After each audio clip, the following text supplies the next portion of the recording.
ఆ కొండ ప్రాంతము మీదే. యెహోషువ 17:18. ఉన్నతమైన ప్రదేశాల్లో నీకు చోటు ఎప్పుడు ఉంటుంది? లోయ ప్రాంతాల్లో కనానీయులు ఉన్నప్పుడు, నిన్ను వాళ్ళు తమ ఇనుప రథాలతో అడ్డగించినప్పుడు కొండలపైకి వెళ్ళండి, ఎత్తైన ప్రదేశాలను ఆక్రమించుకోండి.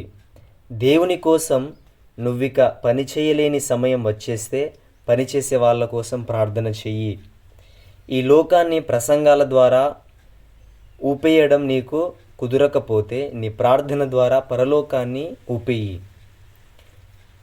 పల్లపు భూముల్లో నీ ఉపయోగం లేకపోతే, సేవకి తగిన బలం ఆర్థిక సహాయం లేకపోతే నీ చురుకుతనం పైవాటిల్లో పరలోకంపై ప్రయోగించు. విశ్వాసం అరణ్యాలను నరికే శక్తి గలది.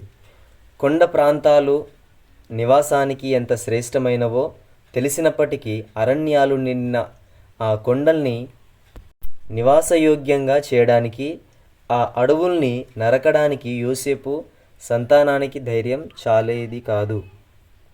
అయితే దేవుడు వాళ్ళ కాపని అప్పగించాడు. వాళ్ళ శక్తి ఆ పనికి సరిపోతుందన్నాడు. అరణ్యాలు నిండిన ఆ కొండల్లాగా మనకి దేవుడు కేటాయించే పనులన్నీ అసాధ్యంగానే కనిపిస్తాయి. అవి మనల్ని హేళన చేయడానికి కాదు గాని మనల్ని ఘనకార్యాలకి పురిగొల్పడానికే. దేవుడు తన సన్నిధి శక్తిని మనలో నింపకపోతే మనకి కార్యాలు అసాధ్యమే. విశ్వాస సహిత ప్రార్థనకి జవాబుగా దేవుడు ఏమేమి చేయగలడు అన్నది మనకి తెలియడానికి ఇబ్బందులు వస్తాయి. లోయలో నువ్వు ఉండలేకపోతున్నావా? కొండలోకి వెళ్ళి నివసించు. బండరాళ్లలో నుండి కొండ తేనె సంపాదించుకో. అరణ్యాలు కప్పిన కొండ చర్యలను సస్యశ్యామలం చేసుకో.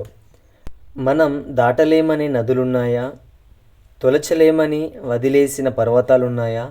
అసాధ్యమనుకున్న పనుల్నే మేము చేపట్టేది, చేయలేమన్న వాటినే మేము చేసేది.